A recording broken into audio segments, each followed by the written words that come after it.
সবাইকে স্বাগত জানাচ্ছি আড়াইল অ্যাঙ্গেল চ্যানেল স্কয়ার বার নিবেদিত দেশ সাম্প্রতিক আমি সোনিয়া হক আপনাদের সাথে আছি। দর্শক, আলোচনার বিষয় আজকে রেখেছি জননিরাপত্তা এবং সেই সাথে আরো অনেক বিষয় নিয়েই কথা বলবো, দেশের সাম্প্রতিক বিষয়গুলো নিয়ে। এবং আজকে আলোচনায় আমার সাথে যুক্ত হয়েছেন ডক্টর নাসিরউদ্দিন আহমেদ, অবসরপ্রাপ্ত মেজর ও নিরাপত্তা বিশ্লেষক, এবং আমার সাথে যুক্ত হয়েছেন রেজাউল করিম, গবেষক, রাজনীতি ও আন্তর্জাতিক নিরাপত্তা বিশ্লেষক। দুজনকেই স্বাগত জানাচ্ছি এবং নিরাপত্তা বিশ্লেষক দুজনকে নিয়ে আমি আজকে আলোচনা করতে বসেছি যেহেতু, এবং আলোচনার বিষয় হচ্ছে জননিরাপত্তা। শুরু করতে চাই রেজাউল করিম আপনাকে দিয়ে। ঢাকা সহ সারা দেশে নিরাপত্তা জোরদার করা হয়েছে। আজকে আমরা দেখেছি প্লাটুন প্লাটুন পুলিশ রাস্তায় মোড়ে মোড়ে দাঁড়িয়ে আছে, পুলিশের ভ্যান। কেন হঠাৎ বললেও ভুল হবে, কিন্তু কেন জোরদার করা হয়েছে? কোনো কারণে দেশের নিরাপত্তা কি হুমকির মুখে রয়েছে? ধন্যবাদ আপনাকে এবং ধন্যবাদ দর্শক সবাইকে। আসসালামু আলাইকুম। অ্যাকচুয়ালি আপনার প্রশ্নটা যদিও স্থানীয় নিরাপত্তা বা আমাদের ডোমেস্টিক সিকিউরিটি নিয়ে, বাট এটা আসলে এটার ইনডাইরেক্ট একটা বিষয় হচ্ছে আন্তর্জাতিক। সেটা কীরকম?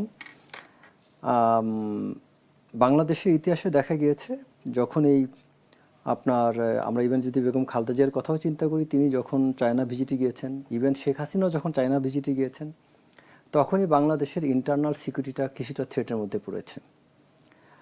তো এই মুহূর্তে বাংলাদেশে যে এই সেনা ডিপ্লয়মেন্ট তথা পুলিশের যে স্পেশাল রোল, আমি যতটুকু জানি এটার অন্যতম কারণ হচ্ছে যে যেহেতু প্রধানমন্ত্রী দেশে নেই, তিনি চায়না ভিজিটে গিয়েছেন, এবং আমাদের প্রতিবেশী দেশ থেকে হোক বা যে কোনো জায়গা থেকে হোক, আমাদের দেশে কিন্তু আমাদের দেশটা অ্যাকচুয়ালি আমরা সব কিছু ডিপ্লোম্যাটিক্যালি বললে সাধারণ জনগণ বুঝবে না। সো আমি অনেকটা স্ট্রেটলি বলবো যে আমাদের দেশে আপনার যখন এরকম কোনো কিছু একটা বিষয় হয়, তখনই আমাদের ইন্টারনালি আমাদের দেশে বিভিন্ন ধরনের আপনার স্যাবোটাজ হওয়ার বা কিছু ধরনের নাশকতা হওয়ার সম্ভাবনা থাকে।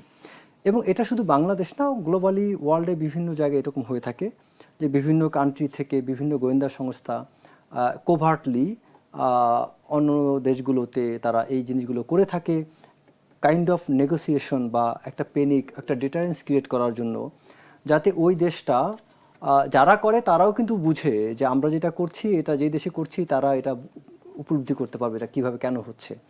তখন স্বাভাবিক একটা সাপোর্ট চাইবে যে তোমরা কী চাও। তো বাংলাদেশ এখন আসলে সেই অবস্থায় নেই, কারণ যেটা বাংলাদেশ এখন আমি মনে করি এই মুহূর্তে বাংলাদেশকে একটা সভরেন কান্ট্রি বলবো।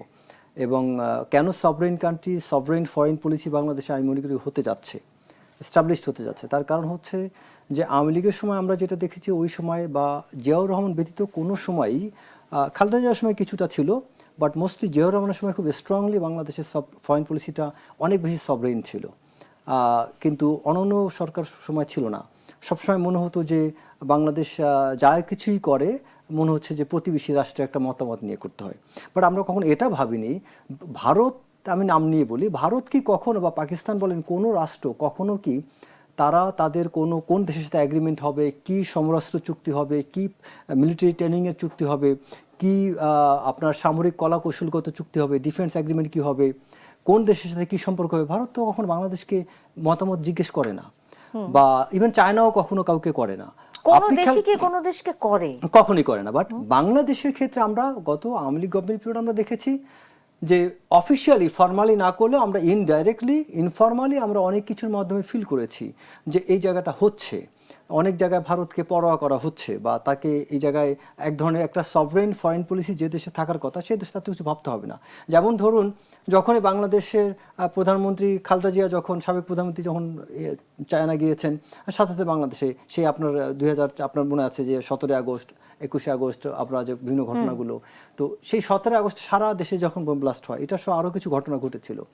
আবার একই সাথে আমরা যদি দেখি সেই জিয়াউর রহমানের সময়, জিয়াউর রহমান যখন চায়না গিয়েছিল সেই সময়ও তো বাংলাদেশের তখন কোনো একটা সময় কিন্তু ভারত একটা কমফোর্ট ফিল করে নাই।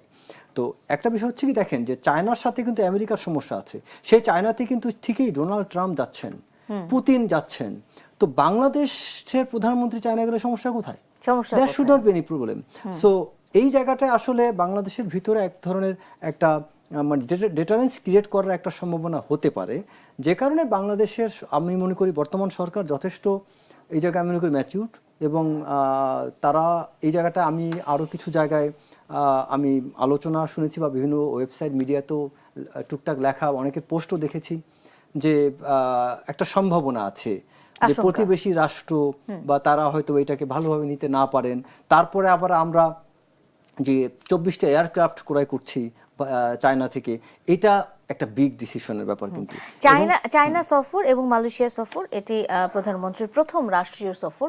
এই সফর দুটি নিয়েও কথা বলবো। সেখানে প্রত্যাশা যে আমাদের ছিল সেটি অনুযায়ী প্রাপ্তি কি কতটুকু হলো, কিংবা বাস্তবতা কতটুকু আমাদের পক্ষে গেল, সে বিষয়টি নিয়ে কথা বলবো। কিন্তু তার আগে ওই প্রসঙ্গটি নিয়েই আমি একটু ডক্টর নাসিরকে প্রশ্ন করতে চাই, এবং যে বিষয়টি যে রেজাউল করিম যেমনটা বলছিলেন যে যখনই মানে বাংলাদেশের অতীত ইতিহাস বলছে যে যখনই বিএনপি গভর্নমেন্টের কেউ চায়না সফরে গেছে, তখনই বাংলাদেশের ভেতরে কোনো না কোনো ধরনের সহিংসতা বা নৈরাজ্যের কারণ ঘটেছে। কিন্তু গত কদিন ধরে আমরা জানি যে একটা মানে অন্যরকম পরিস্থিতি দেশের মধ্যে বিরাজ করছে। সনাতনী এক ধরনের আন্দোলন চলছে, তাদের এক ধরনের বিদ্রোহ চলছে, বিক্ষোভ চলছে। আজকে আমরা দেখেছি বিভিন্ন জায়গায় ফ্যাসিবাদ বিরোধী মিছিল হয়েছে। ধানমন্ডি 32 নম্বরে আমরা দেখেছি যে সেখানে একটি দল মিছিল করেছে, এবং সেখানে তারপর মানে পর একটা অনাকাঙ্ক্ষিত ঘটনাও ঘটেছে, সাংবাদিকদের উপর হামলার ঘটনাও ঘটেছে। তো সব কিছু মিলিয়ে এটি কি শুধু আসলে প্রধানমন্ত্রী চায়না সফরকে কেন্দ্র করেই হলো নিরাপত্তা জোরদার করা, নাকি এর পেছনে এই কারণের পেছনে অন্য কোনো কারণ আছে? ডক্টর নাসির, আপনার কি মনে হয়, আপনার বিশ্লেষণ কি বলছে? আপনাকে ধন্যবাদ সহ আলোচক এবং আমার প্রিয় শ্রোতা দর্শক মণ্ডলী, সবাইকে অনেক শুভেচ্ছা।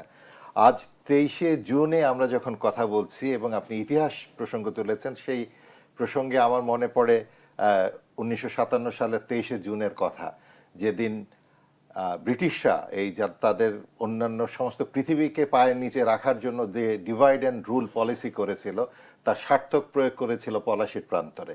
সিরাজউদ্দৌলাকে হটিয়ে বাংলার মসনদে পুতুল সরকার হিসেবে মীর জাফর আলী খানকে বসানোর যে নাটকটা হয়েছিল, সে নাটকটা মঞ্চস্থ হয়েছিল এই 23শে জুনে। আর ঠিক একই দিনে তৎকালীন আওয়ামী মুসলিম লীগের জন্ম হয়েছিল, পরবর্তীতে সেটা আজকে আওয়ামী লীগ হিসেবে আমরা চিনি। তো এই যে মানুষের মধ্যে বিভাজন তৈরি করে তাদেরকে পদানত করে রাখা, তাদেরকে একটা খারাপ পরিস্থিতির মধ্যে রেখে নিজেদের স্বার্থ তুলে নেওয়ার যে শিক্ষা ব্রিটিশরা দিয়ে গেছে, দুর্ভাগ্যজনকভাবে হলো যে আজকে এখনো আমরা সেটার ধারাবাহিকতা বহন করছি। তা না হলে আজকে এখনো কেন বাংলাদেশ স্বাধীন হয়েছে 55 বছর, এখন আমাদের চীনপন্থী, ভারতপন্থী, পাকিস্তানপন্থী, মৌলবাদী, শাহবাগপন্থী, সনাতনপন্থী, ইস্কনবাদী, ফুলবাড়িয়াপন্থী, পলাশবাড়িপন্থী, হ্যাঁ, এত পন্থী তো আমাদের এখানে আসার কথা ছিল না। আমাদের ভাষা এক, খাবার এক, সংস্কৃতি এক, তাহলে এত পন্থী হলো কেন? আমাদের তো একটাই পন্থী হওয়ার কথা ছিল, বাংলাদেশপন্থী। কিন্তু সেটা না হয়ে আমরা এখন যখন এই বিভাজনটা হয়ে গেলাম, তখনই আমাকে বুঝতে হবে ইতিহাস থেকে আসলে আমরা শিক্ষা নেইনি। আজকে যেই ডিপ্লয়মেন্টটা হয়েছে, যে সেনাবাহিনী তো ব্যারাকে ফিরে যাওয়ার কথা নির্বাচনের পরে, তা ফিরেনি। তারপরে ঈদ পর্যন্ত ছিল, সেটাও মেনে নেওয়া হয়েছিল যে ঈদের সময় অনেক কিছু হয়, চাঁদাবাজি হয়, কোরবানির পশু নিয়ে অনেক কিছু হয়, আমাদের পশু খামারিরা ন্যায্য মূল্য পায় না, অন্য দেশ থেকে এখানে পশু ঢুকে যায়। তো সব কিছু মিলে এটাও জাস্টিফাইড ছিল। তারপর সেনাবাহিনীকে আপনি কতদিন ব্যারাকের বাইরে রাখবেন? এটা তো একটা রেজিমেন্টাল ফোর্স, তার প্রশিক্ষণ, তার ধারাবাহিকতা, তার সব কিছুর মধ্যে একটা কারণ থাকে ক্যান্টনমেন্টে থাকার জন্য। তাকে না রেখে আপনি বাইরে রাখলেন। তারপরে আবার আজকে কেন নামাতে হলো, এর পিছনে কিছুটা আলোকপাত আমার সহ আলোচক করেছেন, আপনিও ইঙ্গিত দিয়েছেন। যে একটা তো হলো এই বিষয়টা যে চীন বরাবরের মতোই আমাদেরকে চায় একটু সামরিকভাবে শক্তিশালী করতে। এখানে শুধু যে আমাদের স্বার্থটাই তারা দেখছে বা আমাদের ভালো চাচ্ছে তা কিন্তু না। ভারতের সাথে কিন্তু 6টা দেশের যেই সীমান্ত আছে, তার মধ্যে একটা পাকিস্তান এবং আরেকটা হলো চীন। তো তারা সবসময় কিন্তু এটা চাবেই যে ভারতের সাথে অন্য যেই দেশগুলো আছে তাদের সেনাবাহিনী শক্তিশালী হোক।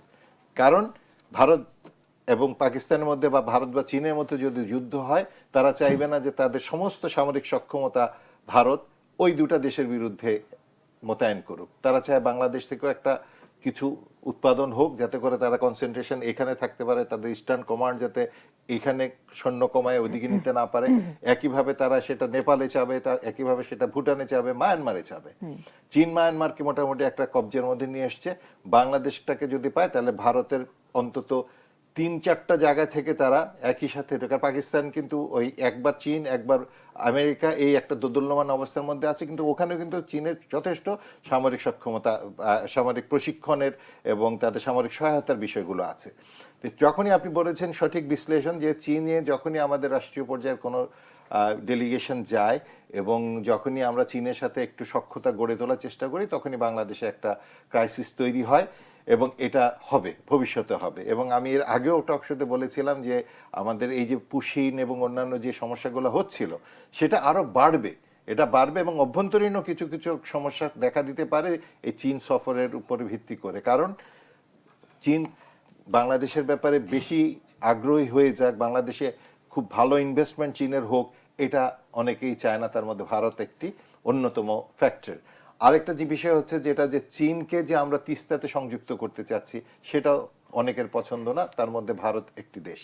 এবং সবকিছু মিলিয়ে এই চীনকে একটু নিরুৎসাহিত করা, যে এখানে ইনভেস্টমেন্ট করলে ওখানকার অভ্যন্তরীণ পরিস্থিতি ভালো না, অস্থির হয়ে আছে, মানুষ যে কোনো সময় বিদ্রোহ করে বসতে পারে, মানুষ যে কোনো সময় ইন্ডাস্ট্রিগুলো ধ্বংস করে দিতে পারে, জ্বালাও পোড়া করতে পারে।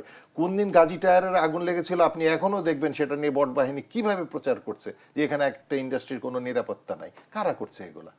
এগুলো হলো ওই যে যেটা বললাম, যে আমাদের দেশের লোকগুলোই করছে, কিন্তু তারা জানে না তারা গাজীর ক্ষতি করছে না, ক্ষতি করছে বাংলাদেশের। তারা ক্ষতি করছে বাংলাদেশের শিল্পায়নের। তারা কোনো এই তরুণ যারা আজকে নতুন গ্র্যাজুয়েট হচ্ছে, লক্ষ লক্ষ আমাদের শিক্ষিত তরুণ তরুণরা বের হচ্ছে, তাদের কর্মক্ষেত্র নষ্ট করছে।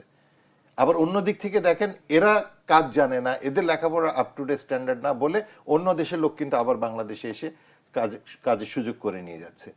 এই যে ডিপ্লোমেসি এবং যুদ্ধটা তো আগে ছিল সৈন্য যুদ্ধ, জমি দখল করার যুদ্ধ। এখন কিন্তু যুদ্ধ আর সেই পর্যায়ে নেই। এখন আপনার বাজার দখল করতে হবে, আপনার মেধাটাকে দখল করতে হবে, আপনার মেধা, শিক্ষা ব্যবস্থা, সংস্কৃতি, এই জায়গাগুলোতে যদি দখল করা যায়, আপনার তো টাকা খরচ করে গুলি করার দরকার নাই, আপনার অস্ত্র উৎপাদন করার দরকার নেই, যাতে একেবারে সে একটা কোন একটা জাতিকে একেবারে ধ্বংস করে ফেলা সম্ভব। বলে না কেউ কেউ যে তার যদি তার বন্ধু হয় তার শত্রু হওয়ার দরকার নাই। আমাদের দেশে যদি শিক্ষাটাকে নষ্ট করে দেওয়া যায়, আমাদের শিল্পের যে মূল চালিকা শক্তি যেটা, সেটা হচ্ছে আমাদের বিদ্যুৎ, সেটা আমাদের এখন আমরা সক্ষমতা ওইভাবে আনতে পারিনি, এনার্জি পাচ্ছি না। আমরা বিদেশি ইনভেস্টমেন্ট আনার চেষ্টা করছি, দেশি ইনভেস্টমেন্টগুলো নষ্ট হয়ে যাচ্ছে, কত কলকারখানা বন্ধ হয়ে যাচ্ছে, শ্রমিকরা বেতন পাচ্ছে না, কদিন পর পর রাস্তায় বসে যাচ্ছে। আমাদের শিল্প যে উদ্যোক্তা যারা আছেন বারবার কান্নাকাটি করছেন যে আমাকে এই কমিটমেন্টের উপর আমি ইনভেস্ট করেছি, এখন আমাকে বিদ্যুৎ দিচ্ছেন না কেন? আবার করের উপরও একটা চাপ চলে আসছে এখানে। তো সবকিছু মিলিয়ে যেটা হচ্ছে যে বাংলাদেশের একটা উর্বর ক্ষেত্র বিদেশি ইনভেস্টমেন্টের জন্য, কারণ এখানে মানব সম্পদটা কিন্তু এখন একটা বিশাল। এআই যতই আমাদেরকে অ্যাডভান্স করুক, কিছু শ্রমঘন ইন্ডাস্ট্রি আছে যেটা আসলে খুব বেশি করা যায় না।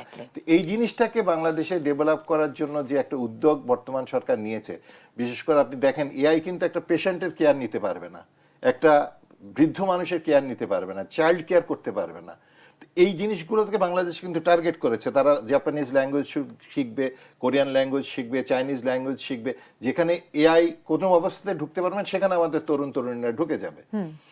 এই উদ্যোগগুলোকে হজম করার মতো আসলে মন মানসিকতা যারা বাংলাদেশের ভালো চায় না বা তাদের স্বার্থটাকে বড় করে দেখে, শুধু তাদের স্বার্থ বড় করে দেখছে কিনা সেটিও একটি বিষয়, সেটিও একটি প্রশ্ন ডক্টর নাসির। এবং সেই সাথে যখন বলা হয় যে যারা বলছেন যে দেশে তারা নিরাপদ নন বা দেশের নিরাপত্তা, মানুষের নিরাপত্তা নিয়ে এক ধরনের প্রশ্ন তুলছেন এবং আন্তর্জাতিক মহলে সেটি ছড়িয়ে পড়ছে, রেজাউল করিম আপনার কাছে প্রশ্নটি থাকবে, তখন দেশের ভাবমূর্তি নষ্ট হয় এবং এই বিষয়টিকে আসলে রাষ্ট্রদ্রোহিতার শামিল কিনা আপনি নিশ্চয়ই এই বিষয়টি একটু বুঝিয়ে বলবেন। একটা বিরতি নিচ্ছি দেশ সম্প্রতি থেকে, দর্শক সঙ্গে থাকুন।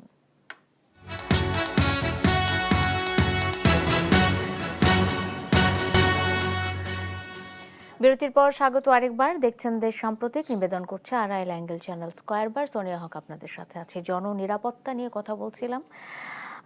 আমার সাথে আজকে ডক্টর নাসিরউদ্দিন আহমেদ আছেন রেজাউল করিম, গবেষক, রাজনীতি ও আন্তর্জাতিক নিরাপত্তা বিশ্লেষক। আমি আবার এই আলোচনাটা রেজাউল করিমকে দিয়ে শুরু করতে চাই এবং কতগুলি প্রশ্ন রেখে গেছিলাম যে কিছু বার্তা দেয়া হচ্ছে এমন যে তারা মানে কিছু মানুষ এদেশে নিরাপদ নয়, তারা বিভিন্ন সময় বিভিন্ন নিরাপত্তাহীনতায় ভুগছে, বিভিন্নভাবে তারা নির্যাতিত হচ্ছে এবং কোনোভাবে এটা আন্তর্জাতিক মহল পর্যন্ত পৌঁছানোর চেষ্টা করা হচ্ছে। বাংলাদেশে কি আসলে এরকম কোনো পরিস্থিতি তৈরি হয়েছে যে আন্তর্জাতিক সাহায্য নিয়ে এদেশে একটা নতুন করে প্রদেশ তৈরি করতে হতে পারে এমন কোনো আশঙ্কা? রেজাউল করিম, আপনার কি মনে হয়? ধন্যবাদ আপনাকে। অ্যাকচুয়ালি একটা খুব দুঃখের বিষয় কি যে আমাদের দেশের অবস্থাটা হচ্ছে এমন যে এই দেশে দেখবেন যে রাষ্ট্রের বিরুদ্ধে কেউ কথা বললে তখন আমরা ব্যক্তি স্বাধীনতার কথা বলি, যে একটা নাগরিকের স্বাধীনতা আছে মত প্রকাশের। যখন সে রাষ্ট্রের কথা বলে তখনও মত প্রকাশের, রাষ্ট্রের বিরুদ্ধে বললেও, দেশদ্রোহিতা করলেও, একটা জাতির বিরুদ্ধে বললেও কোনো সমস্যা নেই, তার ব্যক্তি স্বাধীনতা। বাট দ্য মোমেন্ট দেখবেন এই দেশে গত আমরা 17 বছর তো তীব্রভাবে দেখেছি, তার আগেও দেখেছি, পরেও দেখেছি যে সরকারের বিরুদ্ধে কথা বললে তখন কিন্তু তার ব্যক্তিগত স্বাধীনতা থাকে না। তার মানে বিষয়টা কি হচ্ছে যে আমরা রাষ্ট্রটাকে আসলে ভালোবাসছি না। আমরা জাতি হিসাবে আমরা নিজেদের জাতীয়তাবাদকে আমরা ভালোবাসি না, ভালোবাসছি আমরা আমাদের স্বার্থকে। যদি তাই না হতো, আপনার এই যে চৈতালির মতো যে যারা আছেন, এই চরিত্রগুলো বাংলাদেশে কিভাবে এক্সিস্ট করে? বাংলাদেশে আপনার এত ঘটনা ঘটে, ফেলানির ঘটনা ঘটে, আপনার বাংলাদেশে রামিসার ঘটনা ঘটবে, আপনার এখানে তনু হত্যা হবে, অনেক কিছু হবে, আপনার একজন মুসলিম নারী এখানে অনেক কিছু হবে, বাংলাদেশে শত শত ঘটনা ঘটছে। তখন কিন্তু আপনার এরকম কোনো আন্দোলন, এরকম কোনো প্রতিবাদ আন্তর্জাতিক মিডিয়ার কাছে যাচ্ছে না। যাচ্ছে কখন? নির্দিষ্ট একটা গোষ্ঠী। এই গোষ্ঠীটা কিন্তু আজকের বীজ না। বাংলাদেশে আপনার ছোট একটা ইতিহাস বলি, যদি সময় অ্যালাউ করেন। বাংলাদেশের মানুষ কিন্তু ইতিহাসটা জানে না, অনেকেই হয়তোবা 1947-এর পরে 1952 বা 53, আমার সময়টা ভুল হতে পারে, তখন নেহেরুর একটা তত্ত্ব ছিল। নেহেরু সেই তত্ত্বটা কি ছিল? তখন নেহেরু কি করলো, বাংলাদেশের বর্ডার এরিয়াটা বন্ধ করে দিল যাতে হিন্দুরা ভারতে যেতে না পারে। তখন নেহেরুকে প্রশ্ন করা হয়েছিল যে পাকিস্তান থেকে হিন্দুরা ভারতে চলে আসলো, বাংলাদেশের হিন্দুরা কেন ভারতে আসবে না? তখন তিনি খুব সুন্দর একটা উত্তর দিয়েছিলেন তার দেশের জন্য, যে তারা ভুল করে অ্যাক্সিডেন্টালি তাদের জন্ম বাংলাদেশে, তারা সেখানে থাকুক, আর এই অঞ্চলটা একসময় আমাদের নিতে হবে। কারণ বাংলাদেশকে তারা নিরাপত্তাহীনতা ভাবত। তারা অনেক আগের থেকেই পরিকল্পনা যে বাংলাদেশটা একসময় তারা নিয়ে নিবে, আর এখানে হিন্দু না থাকলে এই আজকের প্রবলেম তৈরি হয় না। এখন এই জায়গায় আরেকটা বিষয় বলি, এই যে প্রবলেমটা তৈরি হচ্ছে, এই প্রবলেমটা তো অ্যাকচুয়ালি যে আপনার চ্যানেলে আমি এটা নিয়ে আপনার সাথে অতীত অনেকবার আলোচনা করছি, যে R2P, যে রেসপন্সিবিলিটি টু প্রোটেক্ট। আপনি দেখবেন যে আমেরিকা থেকে শুরু করে রাশিয়া, ভারত, সব কান্ট্রিগুলি অতীতে বিভিন্ন ক্ষেত্রে আন্তর্জাতিক অনেক ধরনের তারা নিয়ম লঙ্ঘন করেছে, সেই জায়গায় R2Pটা অ্যাপ্লাই করেছে। R2P কি? Responsibility to protect.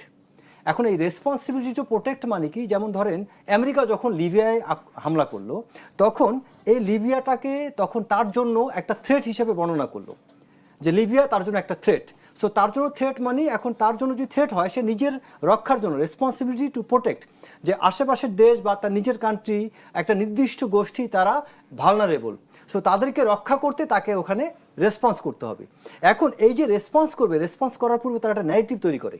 ফার্স্ট হচ্ছে সে প্রবলেমটা তৈরি করে দিল, একটা প্রবলেমটা কি? যে ভারতে বা বাংলাদেশে এখানে হিন্দুদের নিয়ে এই সমস্যাটা হচ্ছে, মানে এটা হচ্ছে একটা ন্যারেটিভ। এই ন্যারেটিভটা তারা তৈরি করার পরে প্রবলেমটা তৈরি হয়ে গেল। দেন তারা রেসপন্স করছে কিভাবে? মাধ্যমে আপনার বিভিন্ন এই যে চৈতালি টাইপ ক্যারেক্টারগুলো তখন আপনার দপাদপি শুরু করে দেয়। তারা তখন এই যে বিভিন্ন দেখবেন যে হিউম্যান রাইটস, এটা ওটার নামে বাংলাদেশে অনেক কিছু শুরু হয়ে যাবে।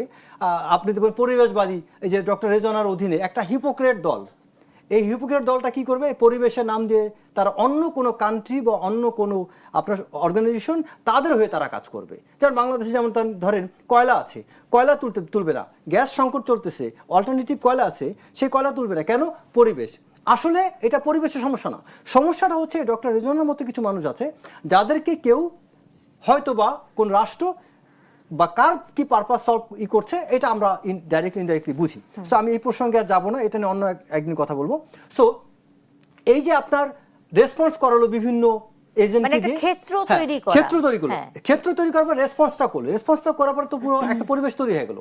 দেন তারা আপনার প্রোটেকশনে যাবে, প্রোটেকশনে নামে আপনার সেখানে তারা তাদের অ্যাকশনগুলো শুরু করবে। যেমন ধরেন আমেরিকা কি করেছে, এটা প্রোটেক্ট করার জন্য, সমাধান করার জন্য সে তখন তার ফোর্সকে পাঠিয়ে দিয়েছে। ঠিক তেমনি বাংলাদেশে এই ক্রাইসিসটা যদি তৈরি করতে পারে, তখন এখানে তারা আপনার কিছু একটা করার চেষ্টা করবে, যে মানে আমেরিকার যেভাবে করছে, রাশিয়া যেভাবে করছে, ঠিক একইভাবে বাংলাদেশের জন্য ভারত ওই রোলটা পালন করবে। Okay. তো এখন একটু বলি, এখন এই যে চায়না যে আমাদের প্রাইম মিনিস্টার গিয়েছেন, চায়নার এই ভিজিটটা বাংলাদেশের এই ইয়াটাকে চেঞ্জ করার জন্য সবচেয়ে বেশি গুরুত্বপূর্ণ। বাংলাদেশের ইতিহাস বদলে দিতে পারবে এই চায়না ভিজিট।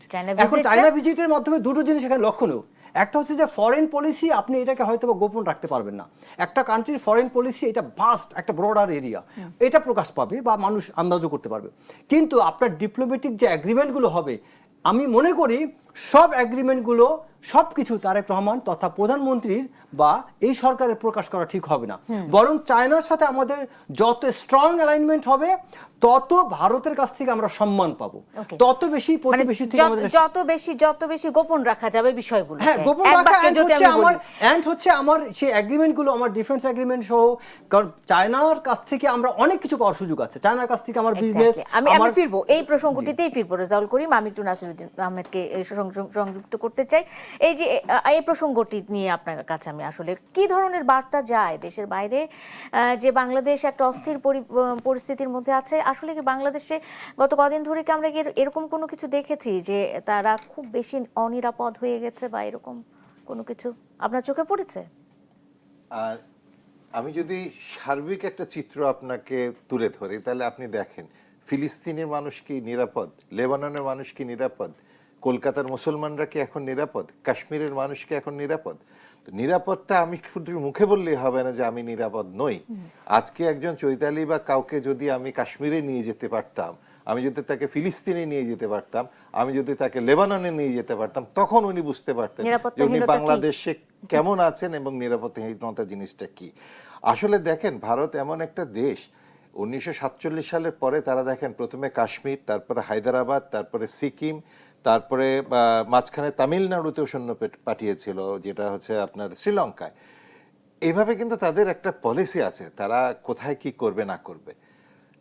আমি আশাবাদী কোন জায়গায়, সেটা হচ্ছে যে বাংলাদেশ মুক্তিযুদ্ধ করে নিজের সক্ষমতাকে প্রমাণ করা একটা জাতি।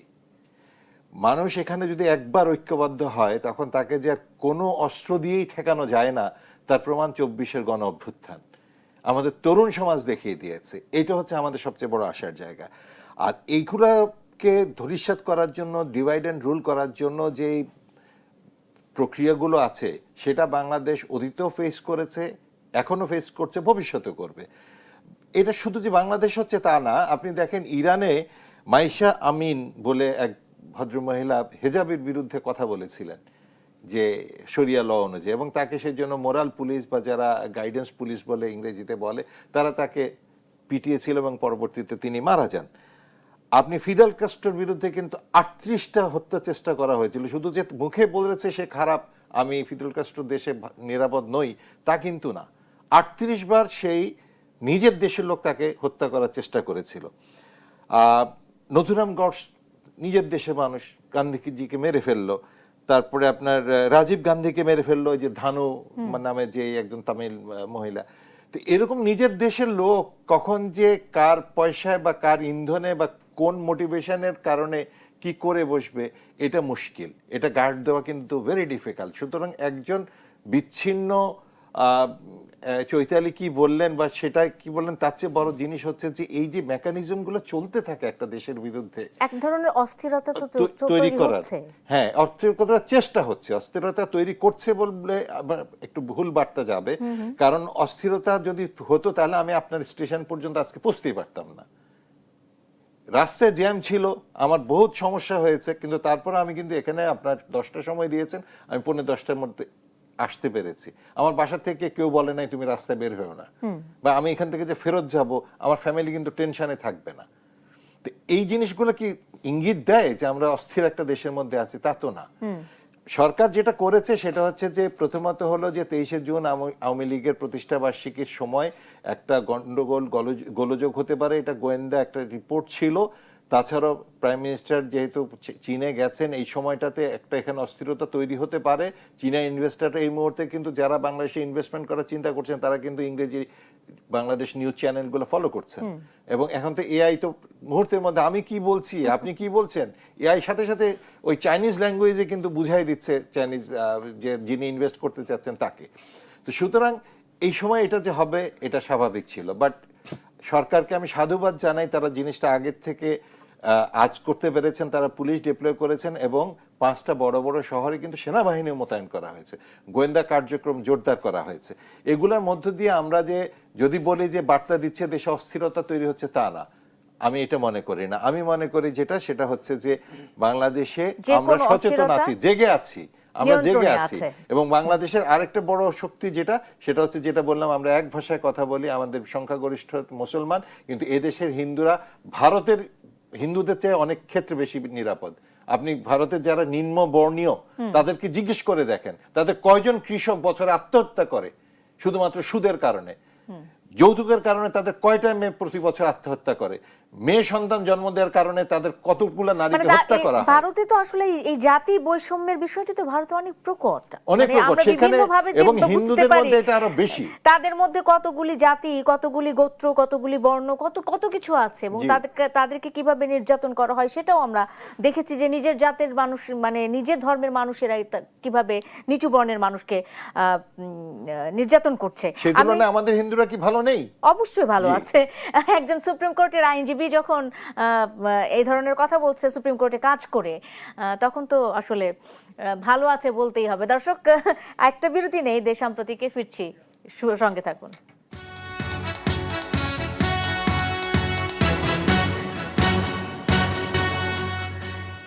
বিরতির পর স্বাগত আরেকবার। দেখছেন দেশ সাম্প্রতিক, নিবেদন করছে RIL অ্যাঙ্গেল চ্যানেল স্কয়ারবার। সোনিয়া হক আপনাদের সাথে আছি, রেজাউল করিম এবং ডক্টর নাসিরউদ্দিন আহমেদ আছেন আমার সাথে। আলোচনায় ফিরতে চাই। এই অংশে আমরা বলেছিলাম যেমনটা, যে এবার প্রধানমন্ত্রীর প্রথম রাষ্ট্রীয় সফর মালয়েশিয়া এবং চীন সফর, এবং ফিরে আসার পরে নিশ্চয়ই প্রধানমন্ত্রী জাতির উদ্দেশ্যে জানাবেন কি কি অর্জন হলো সেখানে। তারপরও আপনাদের কাছে ছোট করেই দুজনের কাছ থেকে একটু করে জেনে নিতে চাই, এবারের এই সফরটি, প্রথম রাষ্ট্রীয় সফর, কি কি সাফল্য বা কি কি প্রাপ্তি আনলো আমাদের জন্য মালয়েশিয়া এবং চীন সফর? শুরুতে রেজাল্ট করি। ধন্যবাদ আপনাকে। মালয়েশিয়া প্রাইম মিনিস্টার মালয়েশিয়া সফর, এটা বাংলাদেশের জন্য আমি বলি একটা ফ্যান্টাস্টিক ট্রিপ, এবং বাংলাদেশের বিশেষ করে আমাদের শ্রম বাজারের জন্য অনেক বড় একটা সাফল্য বয়ে আনবে। কারণ ইতিপূর্বে আমরা যা দেখেছি এগুলো আসলে এক ধরনের সিরিমোনিয়াল ভিজিট ছিল, বা অ্যাকচুয়ালি ইফেক্টিভ আর ইফিশিয়েন্ট কোনো অ্যাটেম্প্ট ছিল বলে আমি মনে করি না।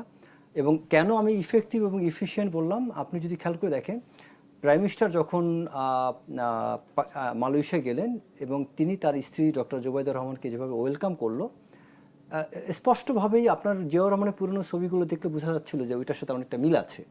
সো প্রেসিডেন্ট জিয়াউর রহমানকে মালয়েশিয়া, ইন্দোনেশিয়া অনেক বেশি ভালোবাসতেন। ওই এলাকার ওই রাষ্ট্রের যারা পলিটিশিয়ান ছিলেন বা রাষ্ট্রের তৎকালীন সময় যারা সরকার ছিলেন সবাই, ইভেন তারেক রহমানের কোনো একটা বক্তব্যে তিনি একটা ঘটনা বলেছিলেন যে সৌদি আরবে তার সাথে ইন্দোনেশিয়ার কোনো একটা ঘটনার কথা।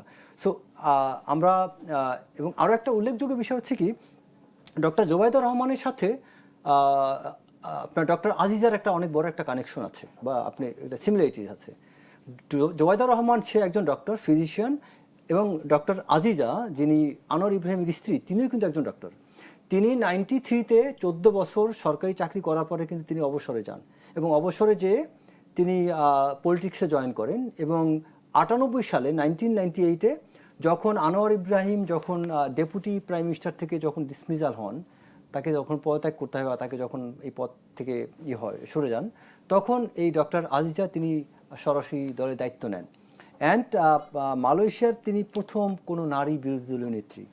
সো এই ডক্টর আজিজার পলিটিক্যাল ব্যাকগ্রাউন্ড এবং তার যে মেডিকেল প্রফেশন, সব কিছু মিলে, এবং আরও ইন্টারেস্টিং বিষয় হচ্ছে ডক্টর আজিজা যখন 93-তে অবসরে যান, তখন কিন্তু আমাদের ডক্টর জোবাইদা রহমান মেডিকেল প্রফেশনে যোগ দেন বিসিএসের মাধ্যমে।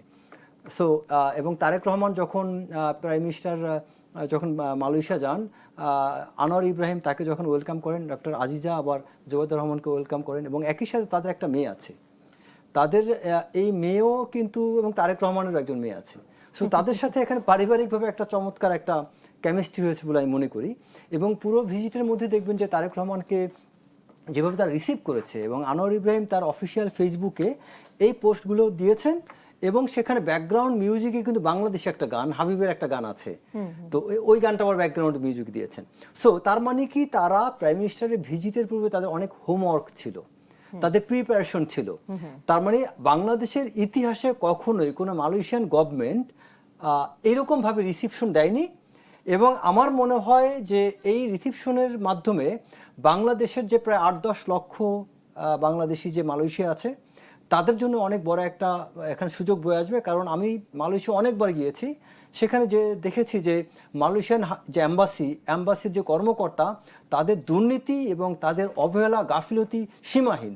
মালয়েশিয়া অনেক আমাদের বাংলাদেশি শ্রমিক আছে যারা খুব অবর্ণনীয় কষ্টে দিন যাপন করে। কেউ অ্যারেস্ট হয়ে গেলে তাকে ছাড়ানোর জন্য কেউ খোঁজখবর নেয় না, তাদের ভিসা সংক্রান্ত জটিলতা, যেমন ধরেন একসাথে 500 লোক এয়ারপোর্ট থেকে ইমিগ্রেশন ধরে নিয়ে গেল, এম্বাসি থেকে কখনো যাওয়া হয়নি, খোঁজও নেওয়া হয়নি। মানে এই জটিলতাগুলো কমে আসবে, এবং শুধু তা না, জব মার্কেট ওপেন হবে, সেখানে আরো কিছু জব মার্কেট ওপেন হবে, আমাদের বিজনেস ওপেন হবে। বাংলাদেশিরা কিন্তু সেখানে বিজনেসও করে। অনেকে আমরা মনে করি শুধু শ্রমিক, তারা কনস্ট্রাকশন কাজ করে, তা না, আমাদের প্রচুর বিজনেসম্যান আছে, বিনিয়োগ হবে। মালয়েশিয়ানরাও আবার আমাদের দেশে বিনিয়োগ করবে। অসংখ্য ধন্যবাদ রেজাউল করিম আপনাকে। আমি চলে যেতে চাই ডক্টর নাসিরের কাছে। ডক্টর নাসির, এই সফর দুটিকে আপনি কিভাবে দেখছেন, সংক্ষেপে জানতে চাই। প্রথমত আনোয়ার ইব্রাহিম, আরেকটা মিল আমি একটু সংযুক্ত করে দেই, সেটা হচ্ছে উনি নিজেও কিন্তু একবার জেলে ছিলেন, উনিও চরম নির্যাতনের শিকার হয়েছিলেন, তারপর উনি ঘুরে দাঁড়িয়েছেন। ঠিক তারেক রহমানের নিজস্ব জীবনের কাহিনীটা একই রকমের। আরেকটা বিষয় হচ্ছে যে মালয়েশিয়াতে শ্রমিক যা যাবে, এটাকে ওয়েলকাম ডিসিশন। এবং যেটা সবচেয়ে ইম্পর্টেন্ট লেগেছে আমার কাছে, যে আনোয়ার ইব্রাহিম বলেছেন যে শ্রমিকের নিরাপত্তা এবং তাদের পরিবারের নিরাপত্তার জন্য আমাদেরকে একসাথে কাজ করতে হবে। আমরা জানি যে মালয়েশিয়া পাঠানোর নামে এই দেশে কি হয়েছে, এবং এখন একজন আমাদের পূর্বপুরুষ এক জেনারেল এখন জেলে আছেন। আমি মনে করি যে মালয়েশিয়ার শ্রমবাজার খোলার আগে তার বিচার হওয়া উচিত। বিচার হওয়ার পরেই আমরা যাতে এই শ্রমিকদের নিয়ে যারা এরকম ছিনিমিনি খেলবে, তাদের কি একটা দৃষ্টান্তমূলক শাস্তি হতে পারে, এই উদাহরণটা আগে তৈরি করা উচিত।